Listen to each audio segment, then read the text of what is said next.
You know, they say history doesn't repeat itself. Not exactly, but boy, does it instruct us. Hmm. And when the political order feels a little shaky, maybe, paying attention to those instructions feels incredibly important. It really does.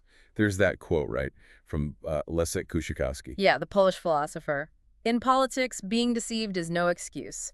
That one really sticks with you. It does. It's a stark reminder that you really have to be aware, Understanding isn't optional. Exactly. And that's really what this deep dive is all about today. Yeah, we're digging into these excerpts from Timothy Snyder's book on tyranny, 20 Lessons from the 20th Century. Right. And it pulls out some pretty critical insights, sometimes unsettling ones, from how democracies fell apart in 20th century Europe. Fascism, communism. Yeah, the tough stuff. Yeah. So think of this as like your shortcut. A guided tour, maybe. Through the historical warning signs of tyranny, and maybe just as important, what you as an individual can actually do about it. And we're sticking just to what's in these pages, right? Yeah, absolutely. Just the source material. Drawing out a kind of practical guide for today, built on history's, well, hardest lessons. Looking back at history when things feel precarious, that's not exactly new for Americans. No, the Founding Fathers did it constantly. Right. They were instructed by the history they knew when they were hammering out the Constitution. They were looking back at ancient Greece, Rome. Yeah, learning from Aristotle, Plato, thinking about the dangers of inequality or how, demagogues could twist free speech to become tyrants. And that history, that's where checks and balances came from, wasn't it? Exactly. Trying to build a system that could resist what they saw as tyranny, someone grabbing power, or rulers just ignoring the law. And today, well, we've got more recent examples, haven't we? Maybe even more relevant ones. Oh, definitely. European history since 1918, it's a stark textbook of democracies failing. After World War I, World War II, even after communism fell in '89. Yeah, a lot of those new democracies just crumbled. And the source says under conditions that, well, look a bit like our own today in some ways. It points out that both fascism and communism, they actually grew out of responses to globalization. Right. The inequalities it created, that feeling that democracies were just helpless. They had different approaches, though, didn't they? The source says fascists just ditched reason for pure will. Yeah, like objective truth doesn't exist, only myth, the leader's voice, that kind of thing. Whereas the communists, as described here, they wanted rule by this disciplined party elite. Claiming they had a monopoly on reason, yeah. Yeah. Guiding things by these supposed fixed laws of history. So it's easy to think maybe, oh, we have a strong democracy, we're safe. But the source argues that's exactly the wrong way to think about it. Yeah, the founders themselves looked to history. So the source says we need to do the same. Apparently we're no wiser than those Europeans who saw it all fall apart. Our only edge is we have their experience to learn from. And now feels like a really crucial time to be doing that learning. Okay, so let's dive into some of these specific lessons. The first one. Wow, it hits hard. Lesson 1, do not obey in advance. Yeah, this is really, it's not what you'd expect, is it? The source argues authoritarian power, a lot of it, isn't taken by force at first. No, it's given, freely given by individuals. People thinking ahead, anticipating what a maybe repressive government might want, and just offering themselves up without being asked. It's like showing the government what it can get away with. Yeah. The source calls this anticipatory obedience of political tragedy. Because the rulers, maybe they don't even know at first how much people are willing to compromise. Exactly. But then you have these elections that shift power. Germany 32 with Hitler, Czechoslovakia 46 with the communists. And enough people just volunteer, thinking ahead. Yeah, and that allows for incredibly quick regime change. Because those first little steps, those first acts of conforming, you can't take them back. There's that example from Austria, March 1938. It's chilling. Oh yeah. After the government gave in to Hitler, it was Austrian anticipatory obedience that really sealed the fate of Austrian Jews. Local Nazis forcing Jews to scrub streets, sure, but the source points out people who weren't Nazis just stood by. Watching. Some even joined in stealing Jewish property. And that behavior, that willingness to go along, even participate, without direct orders. It taught the Nazi leadership what was possible, paved the way for things like Kristallnacht later that year. And even worse, the source mentions SS units in '41. In the Soviet Union, yeah. Developing mass killing methods on their own. Just guessing what their bosses wanted. And showing what was possible, even more than maybe Hitler himself had thought. So this isn't just dusty old history, this anticipatory obedience. It's about how we, as humans, just sort of adapt without thinking. Exactly. The source points to the Milgram experiment at Yale in '61, right when Eichmann was on trial. Milgram thought he'd find something unique about Germans, right? Authoritarian personalities. Yeah. But he found shocking obedience right there in New Haven. Ordinary people, students, Yeah. they thought they were giving painful electric shocks. And most just followed orders, even when the victims seemed to be in agony. Most went all the way. And Ugh. even the ones who stopped, they didn't really check if the person was okay. Wow. Milgram saw people were just incredibly receptive to new rules and new situations, willing to hurt people if some new authority figure told them to.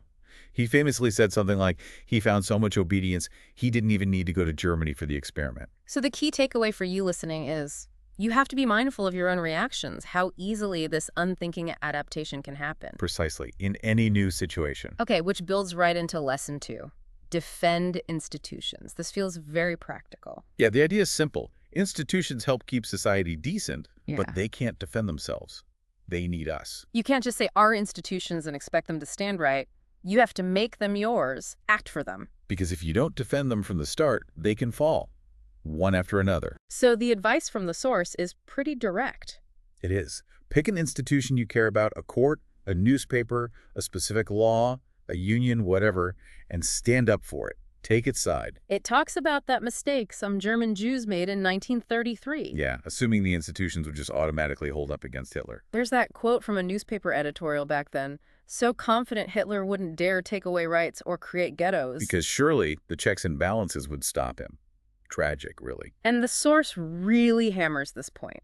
It's naive to think rulers who get power through institutions can't then turn around and destroy them. Even if they said that's exactly what they plan to do. It contrasts the Bolsheviks in Russia, who tried to smash everything at once, With the Nazi method, Gleichschaltung, hollowing institutions out. making them look normal on the outside, but they're really just empty shells supporting the new regime, stripped of any power to resist. And it happened so fast in Germany. By the end of '33, basically a one-party state. Institutions completely humbled. They had these non-opposition elections, right, just to confirm the new order. Yeah, and the source mentions the vain hope of some German Jews who actually voted with the Nazis, thinking loyalty would somehow protect them. So the lesson is stark. Never, ever take institutions for granted. They need your active defense, your participation. Which leads right into lesson 3. Beware the one-party state.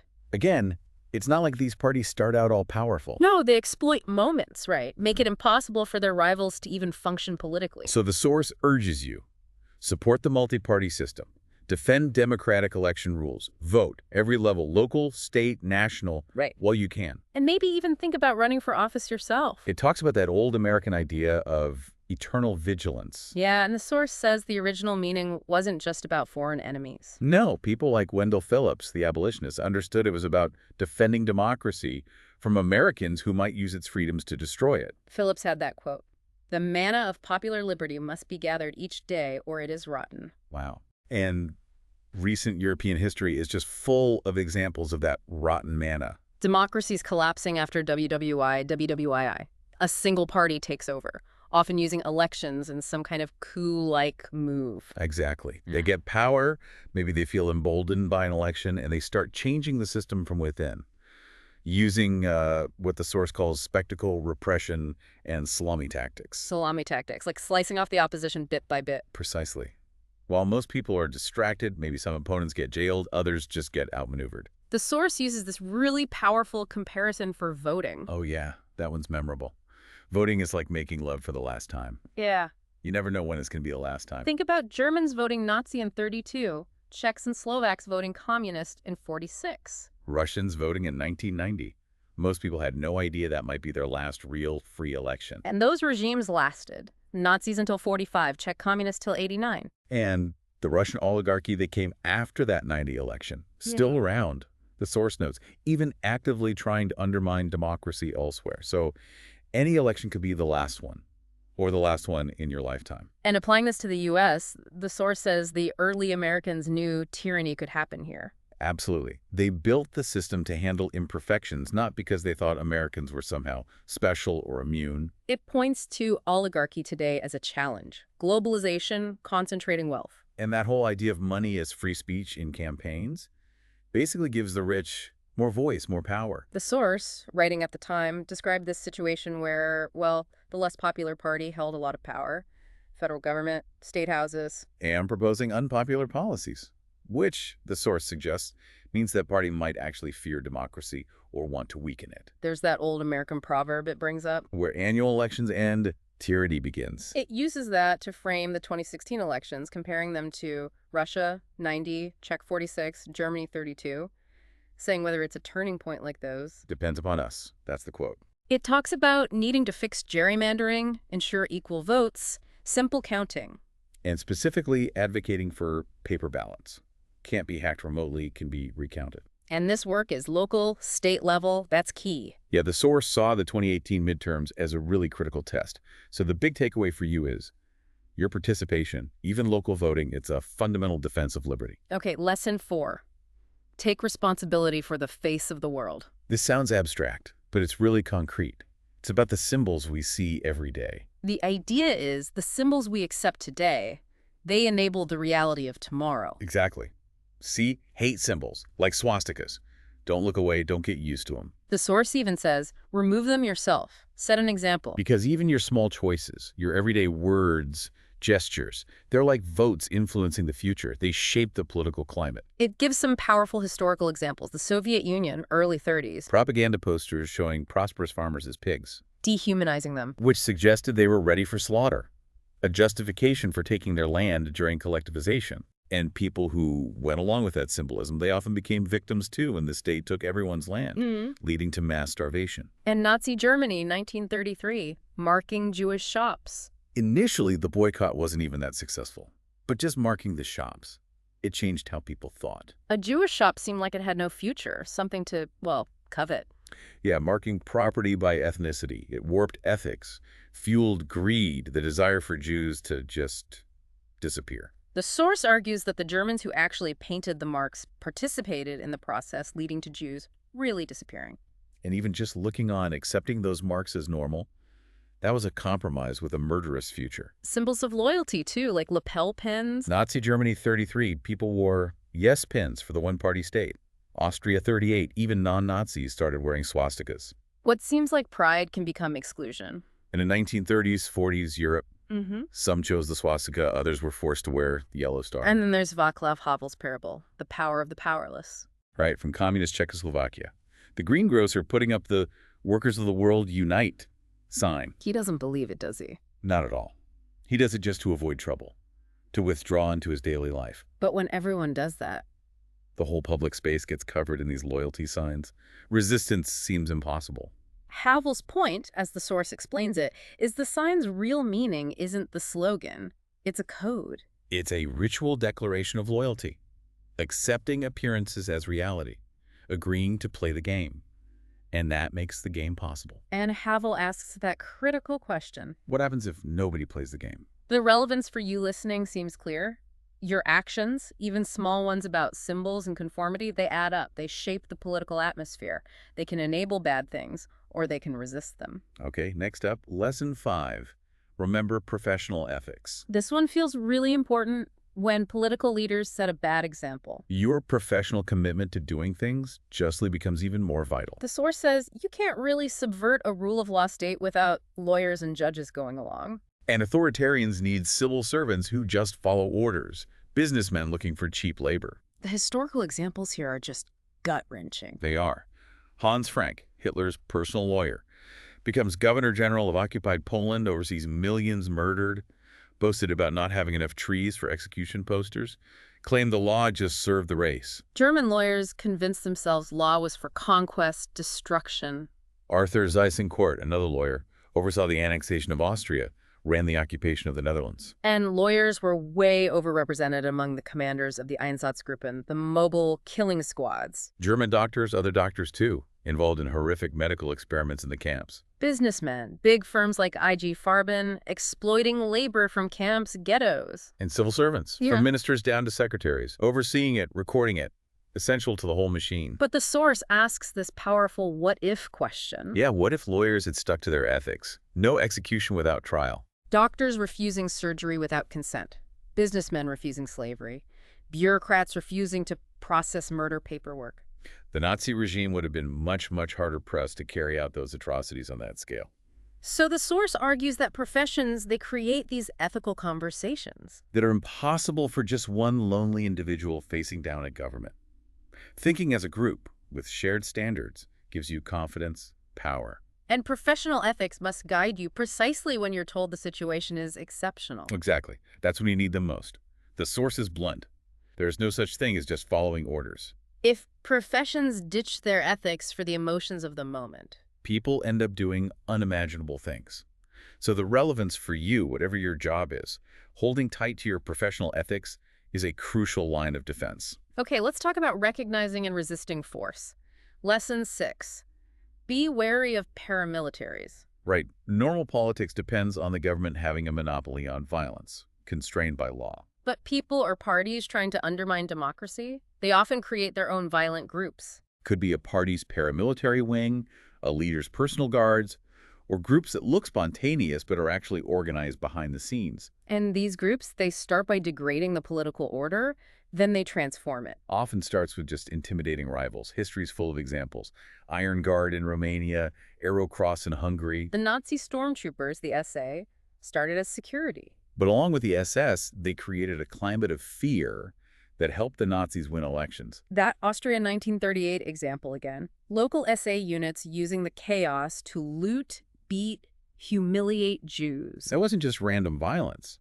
It changed the political rules, prepared the way for the Nazi takeover. And the SS ran the concentration camp zones outside the law, and they systematically expanded that lawlessness. They started outside the law, got powerful enough to ignore it, and ended up undoing it. The source connects this to the U.S., noting violence is already pretty privatized here. Private security, corporate prisons. But what was new, from the book's perspective then, was a president seeming to want his own security force. One that used force against dissenters during the campaign and encouraged crowds to remove protesters. Yeah, the source described that pattern. Protesters booed, USA chants, forced out. With the candidate egging the crowd on, asking, "Isn't this more fun?" The source argues that kind of mob violence was meant to change the political atmosphere.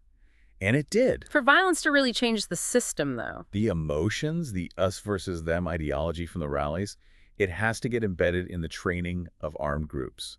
They challenge, then penetrate, then transform the official police and military. So the relevance for you is, pay attention. Politically aligned groups using violence, even if it seems minor or is played off as fun, that's a bad sign, a sign of political decay. Which leads right into Lesson 7. Be reflective if you must be armed. This is aimed squarely at people in public service who carry weapons. Police, military. Yeah, the source starts with a blessing, may God bless you and keep you, but then immediately warns. The worst evils of the 20th century involved police and soldiers finding themselves doing irregular things. Deeply irregular. The core message is stark. Be ready to say no.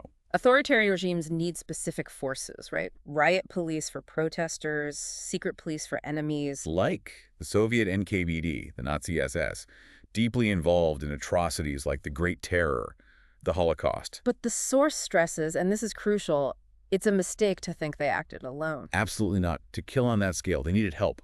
From regular police, sometimes regular soldiers. The source gives numbers. The Great Terror, Soviet Union, 37-38. NKVD recorded almost 700,000 executions. Centralized, yes, but couldn't have happened without local police, lawyers, civil servants all across the USSR providing manpower, under a state of exception. And the Holocaust, 41-45, it wasn't just Auschwitz, it started with mass shootings. Yeah, the Einsatzgruppen commanders were tried, but that minimizes the scale. The source says all the thousands under their command were murderers in every big shooting action. Like outside Kiev, 33,000 Jews. Outside Riga, 28,000. Involved regular German police. The source states flatly, regular policemen murdered more Jews than the Einsatzgruppen did. Many were just ordinary guys, maybe scared in a strange land, getting orders, didn't want to look weak. That seems to be a big part of it. And crucially, the source points out, in the rare cases where individuals refused orders to kill Jews, they weren't punished. Wow. So the motivation, it wasn't always conviction. Some killed out of hate, sure, but the source says many others killed just because they were afraid to stand out. Without the conformists, the atrocities wouldn't have been possible. So the urgent message for you, if your job involves being armed, your personal ethics, your willingness to refuse an illegal or immoral order. It's literally the last line of defense against horror. Okay, let's shift focus a bit. Personal strength, connection. Starting with lesson 8. Stand out. Simple idea, hard to do, somebody has to be different. Yeah, the source says it feels strange, creates unease. But that unease is freedom. It mentions Rosa Parks as an example everyone knows. Setting an example breaks the spell of the status quo, others might follow. It contrasts the myths we have now about WWII resistance with the reality back in the 30s. Lots of accommodation, even admiration for Hitler in Europe. Most countries made peace by 1940.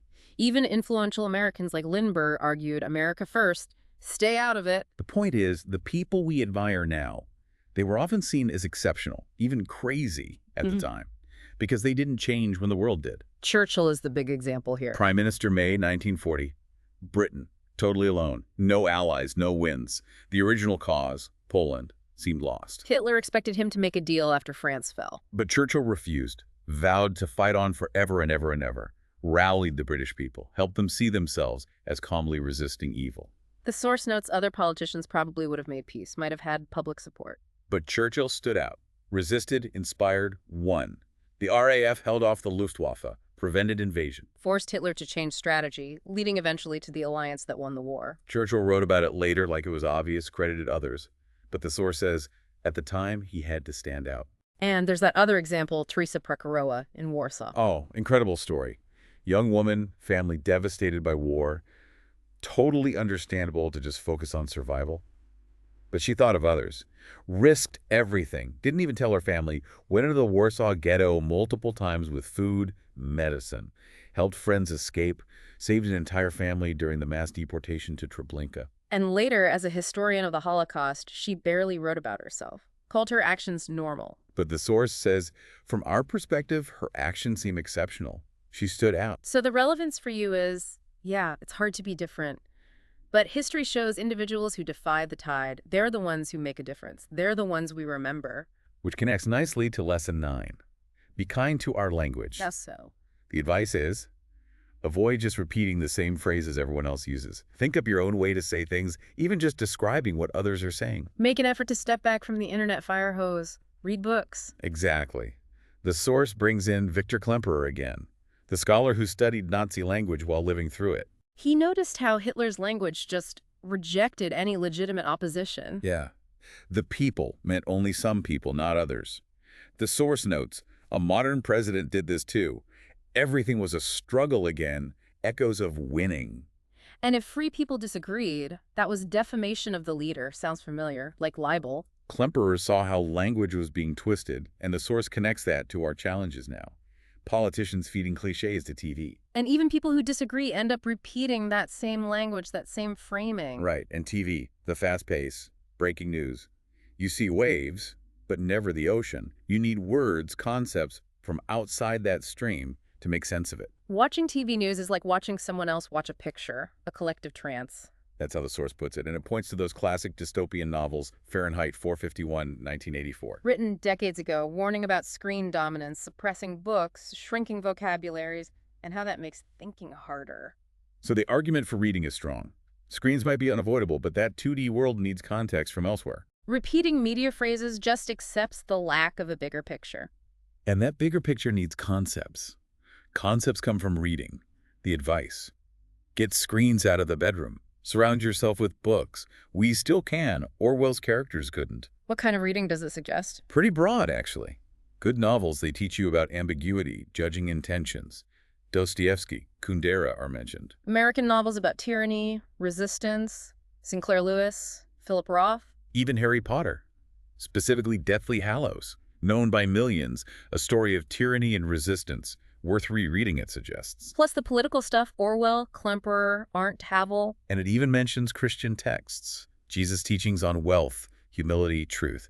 And ye shall know the truth, and the truth shall make you free. So the takeaway for you is clear. Protect your language, enrich it through careful use, and definitely through reading. It's essential for clear thought, for resisting propaganda. And that leads straight into lesson 10, believe in truth. This feels fundamental, the source says. Abandon facts, abandon freedom.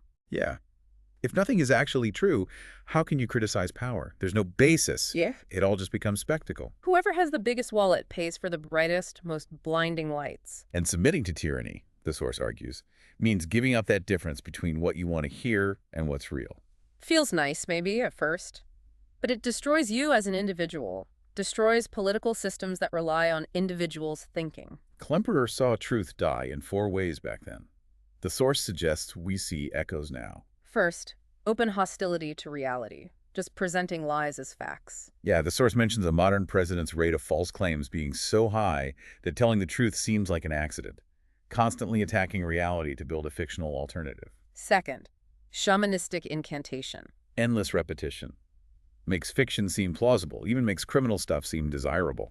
Using nicknames, blunt repetition online, turns people into stereotypes. Rally chants, build that wall, lock her up. Not policy, just connection through slogans. Third, magical thinking. Openly embracing contradiction. Like promising tax cuts for everyone and eliminating debt and boosting spending. The source uses that example. Accepting that requires abandoning reason. Klemperer saw friends do it in 33 Germany. He quotes that soldier at the end of the war after everything, still saying, "I believe in Hitler." And fourth, misplaced faith. Leaders saying, I alone can solve it. I am your voice. Redirecting faith from anything higher onto one person. No room left for your own judgment, your own experience. Klemperer was terrified by how permanent that shift felt. Truth becomes whatever the leader says. Evidence is irrelevant. That worker at the end. Understanding's useless. You have to have faith. Chilling. The source brings in Ionesco's play, Rhinoceros. Based on watching his friends turn fascist in 1930s Romania. Yeah. In the play, people literally turn into rhinoceroses. Ionesco saw friends start with small concessions, well, the Jews, and weeks later they were full-on Nazis, rhinoceroses. The play shows how bizarre propaganda is, but how normal it feels to those who give in. The rhinoceri are roaming through our neurological savannas, the source warns. And this idea of post-truth. The source argues it's not new, it's just repackaged fascism, Orwell's doublethink. Nothing happening now would surprise Klemperer or Ionesco. Fascists hated inconvenient facts, loved myths, slogans, used new media like radio for that constant drumbeat, hitting emotions before facts. Many people confused faith in a leader with actual truth about the world. And the source's conclusion is unforgettable. Post-truth is pre-fascism. Yeah. So the absolute core relevance for you. Committing to factual truth isn't just intellectual. It's a necessary active defense against tyranny. Which flows right into Lesson 11, investigate. Figure things out for yourself. Spend time with long articles, not just headlines. Support investigative journalism. Subscribe somewhere, maybe print. Realize some stuff online is meant to hurt you. Learn about sites tracking propaganda. Take responsibility for what you share. The source pushes back against that cynical, what is truth question that leads to doing nothing. Right. Your ability to sort fact from fiction makes you an individual. Our shared trust in facts makes us a society. An investigator isn't just a pro, it's a citizen-building understanding. And a leader who hates investigators. Potential tyrant. It discusses modern attacks on information. A president calling media unbelievably dishonest on Russian TV. Banning reporters. Stirring up hate. Promising laws to suppress speech like Hitler calling facts he didn't like lies. And being friendlier with the internet, which is a direct pipeline for errors to millions. It contrasts Hannah Arendt in 1971, thinking facts would always win, even against computers. With today. The source sadly notes the part about computers isn't true anymore. It looks at the 2016 election, the internet, arguing the 2D online world became more important than face-to-face. Canvassers finding people stuck in echo chambers online, surprised by real discussion. Online tribes manipulated. Kept online looking for conspiracies by conspiracies designed to keep them online. It makes a strong case for print journalism again. Yeah. You need print for stories to develop, on the page and in your mind. It mentions specific things needing investigation based on public record at the time. Contrast screen spectacle versus print meaning. And real journalism is hard work, right? Takes time, money, travel, interviews, checking records, verifying. It's not easy like just bashing mainstream media. Give credit to pros following ethics. Their work is different. And the point about paying for news. We pay plumbers, mechanics. Expect news free. If you don't pay for plumbing, no water. Don't invest in news, no basis for political judgment. We get what we pay for. But the internet can be powerful, used right. Absolutely. It gives us power to share facts. unlike Klemperer hiding his diary or Havel's illegal samizdat writings. Havel's quote, "If the main pillar is living a lie, the fundamental threat is living in truth." So now we are all publishers. We have personal responsibility for public truth. Verify before sharing. Follow trusted reporters. Retweet actual humans following protocols, not bots. Think about it like driving. You protect unseen drivers by following rules. Protect unseen minds online by publishing truth. Maybe the internet doesn't have to look like a constant accident. The core relevance for you. Be an active, skeptical, responsible investigator. Support the pros. It's crucial against disinformation. Okay, lesson 12. Seems simple. Make eye contact and small talk. Not just politeness. No, the source says it's part of being a citizen, a responsible society member. Helps you stay connected, break barriers, know who to trust. Yeah, and in a climate of fear or denunciation, you need to know the psychological landscape around you. It shares this observation from memoirs of people under 20th century tyranny. Fascist Italy, Nazi Germany, Soviet terror, communist Eastern Europe. Survivors remembered how neighbors treated them. Simple things, a smile, a handshake, a greeting meant the world. Conversely, friends or colleagues looking away crossing the street, that amplified the fear, the isolation. So the connection to now is, you might not know who feels threatened today. But if you just affirm everyone with simple human connection, certain people will feel better, safer. And in dangerous times, survivors often know who they can count on. Old friends are the politics of last resort. Making new ones, that's the first step toward change. So, the relevance for you, simple human connection, being present, it's solidarity. It builds trust. Okay, let's move into engagement awareness. Lesson 13, practice corporeal politics. Corporeal, meaning your body. Exactly. The source says, power wants your body inactive, softening in your chair, emotions glued to screens. The advice, get outside, put your body in unfamiliar places with unfamiliar people, make new friends, march with them. The source says successful resistance needs to cross two boundaries. 1. Ideas for change have to connect with diverse people who don't agree on everything. 2. People need to physically be in places that aren't home with people who weren't their friends before. Social media can help organize, yes. The source stresses, nothing is real if it doesn't end up on the streets. If tyrants feel no consequences in the 3D world, nothing changes. It uses Poland's Solidarity Movement, 1980-81, as the prime example. Amazing coalition. Workers, intellectuals, professionals, parts of the church, secular groups. They learned from past failures. Regime used workers against students in 68, crushed isolated strikes in 70. So in 76, intellectuals formed a group to help abused workers. People from left, right, believers, atheists, built trust across divides. So when workers struck again in 80? Lawyers, scholars, others were ready to help. Result, free union, government guarantees on human rights. Even though it was only legal for 16 months before martial law? 10 million joined. Countless connections made. Marches, demonstrations. So 8 years later, 1989, communists needed negotiating partners. They had to turn to solidarity. Who insisted on elections, won, and started the end of communism in Poland, Eastern Europe, the USSR. And it links this back to private life. Yeah, being able to choose to be public depends on having a private sphere you control. We're free only when we control when we're seen. Relevance for you, physical presence, building connections across difference, street action, vital for real resistance. Online isn't always enough. Which leads right to lesson 14. Establish a private life. Because nasty rulers use what they know about you to push you around. Practical advice. Clean malware off your computer. Remember, email is skywriting, basically public. Use secure alternatives. Use the internet less for sensitive stuff. Talk in person. Resolve legal troubles. It could be hooks. Tyrants look for hooks. Try not to have them. This connects back to Hannah Arendt on totalitarianism. Not just a powerful state, but erasing the difference between private and public life. Freedom depends on controlling what's known about you and when. The source says the 2016 campaign involved a step towards this, maybe unnoticed, accepting electronic privacy violations as normal. Yeah, theft and publication of private communications destroys a basic foundation of rights. No control over who reads your stuff, when, no ability to act freely, plan for the future. Piercing privacy lets them humiliate, disrupt relationships at will. The source claims, nobody, maybe except a tyrant, has a private life that can survive hostile public exposure on demand. Those timed email bombs in 2016? Powerful disinformation? Words make sense in context. Take them out, it's falsification. Media treating stolen private messages as news. Betrayed their mission, the source argues. Distracted from the real event, the rights violation to indulge gossip. Aren't talked about that dangerous political appetite for secrets? Totalitarianism uses it. Draws society away from normal politics towards conspiracy theories. The email bombs worked because the act of revealing something confidential became the story, even if the content was dull. News media worse at resisting this than fashion reporters, the source says. Taking active interest in dubious private stuff, at moments chosen by tyrants or spooks, that's participating in demolishing your own political order.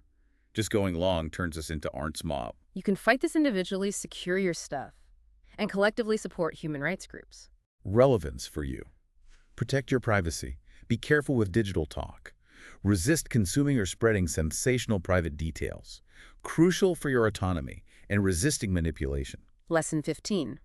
Contribute to good causes. Be active in organizations, political or not, that reflect your view of life. Pick a charity or two, set up autopay. Simple. It's a free choice, supporting civil society, helping others do good. Feels good too. Charities are like 1,000 points of light, best seen when it's dark. The source contrasts the typical American view, lone individual versus government. With a broader view, freedom includes choosing who you associate with. Defense of freedom comes from groups supporting members. Engage in activities you care about, friends, family. Doesn't have to be political.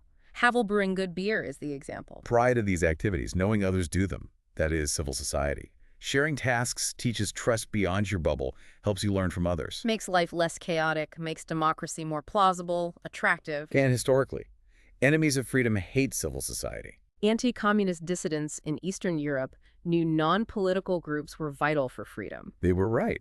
All major 20th century enemies of freedom, communists, fascists, were hostile to NGOs, charities. Communists co-opted them. Fascists subordinated everything to the party state.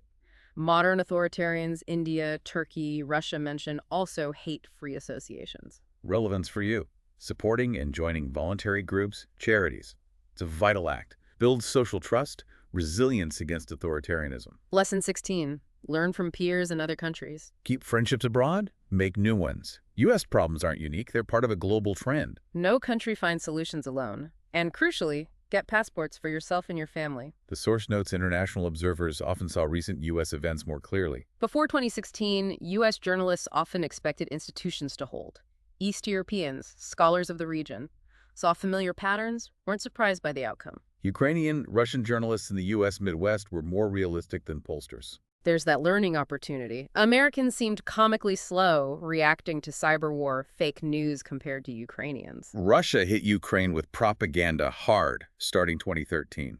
Young Ukrainians reacted fast, decisively, often with humor, exposing it. Russia used the same techniques later on the U.S. while invading Ukraine. Remember the fake story about Ukraine crucifying a boy in 2014? Ukrainian response was rapid, effective in Ukraine. Compare that to the fake story about Clinton's health from an email in 2016, spread widely by Americans. The source's conclusion is blunt. Ukrainians won that fight. Russia failed to install its regime. Americans lost. Russia's preferred candidate won. That should give us pause. History seemed to flow west to east. Now it seems east to west. Everything that happens here seems to happen there first. Which brings it back to passports. Most Americans don't have them. That's a problem for democracy. Saying you'd rather die defending freedom here misses the point, the source argues. The fight is long. Needs sustained attention to the world to know what to resist, how. A passport isn't surrender, it's liberating. New experiences, seeing how others, maybe wiser from recent history, handle similar problems. Since U.S. events feel familiar elsewhere, we must watch and listen. Relevance for you. Global awareness, connections give context, foresight, strategies for shared challenges. Lesson 17. Listen for dangerous words. Be alert to extremism, terrorism. Watch out for fatal ideas like emergency, exception. Get angry about manipulative uses of patriotic words. It cites Carl Schmitt, the Nazi legal theorist. His point: destroy rules by focusing on the exception. A leader creates a sense the moment is exceptional, turns it into permanent emergency. Citizens trade real freedom for fake safety. Analyzing terrorism, yes, it's a real danger, but politicians using it to make us trade freedom for safety. Be very wary. The source says there's no necessary trade-off. People promising security only if you give up liberty. Usually want to deny you both. Giving up freedom doesn't guarantee safety. Submission feels comforting, isn't safety. Gaining freedom might feel unnerving, isn't necessarily dangerous. You can increase both lead abuse, emigrate from tyranny. Government's job is to increase both freedom and security. And extremism. Sounds bad, but what does it mean? Tyrants use it for anyone outside their mainstream. 20th century dissidents were called extremists. Modern authoritarians, like in Russia, use extremism laws to punish critics. The irony. The term comes to mean everything except the truly extreme thing. Tyranny itself. Relevance for you. Be critical of how specific words are used, especially in crises. Language is a tool. Watch for manipulation. And the final lesson, 18. Be calm when the unthinkable arrives. Modern tyranny is terror management, the source says. When a terror attack happens, remember, Right. authoritarians exploit these events to consolidate power. A sudden disaster used to demand ending checks and balances, dissolving opposition, suspending freedoms. That's the oldest trick in the Hitlerian book. Don't fall for it. The Reichstag fire, Feb 27, 1933. The architect. The moment Hitler's government became the Nazi regime, who said it doesn't matter? It launched emergency politics. Hitler, this fire is just the beginning. No mercy now. Next day.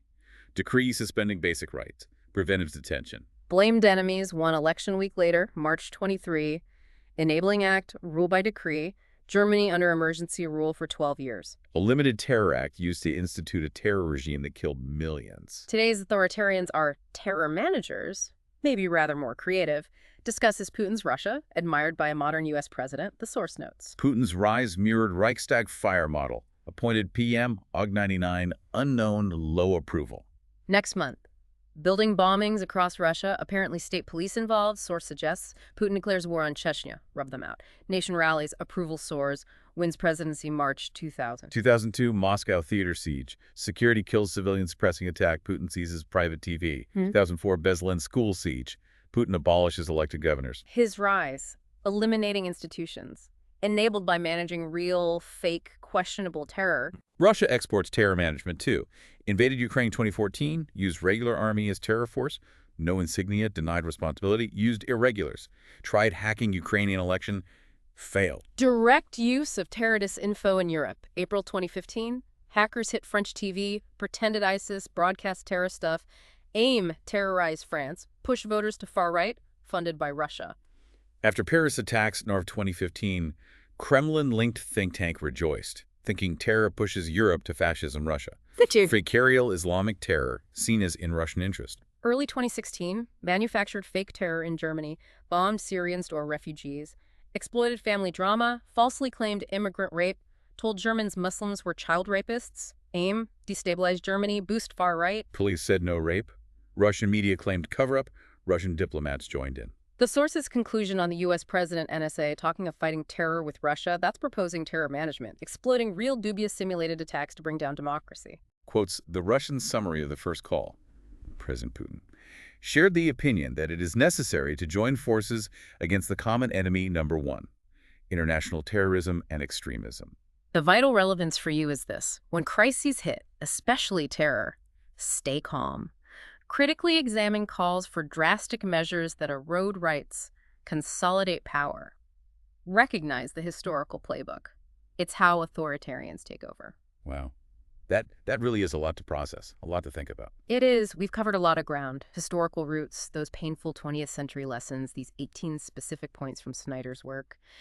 Individual choices, institutions, truth, connection, awareness, all just from the source material. And like we said, these aren't just history lessons, are they? The source presents them as a direct guide for you for navigating right now. History gives us the instructions, yeah. But it's up to us whether we listen, whether we act. And given that chilling observation from the source, everything that happens here seems to happen there first, about patterns moving east to west. And considering all these specific historical instructions we've just gone through, here's that final provocative thought for you, the listener.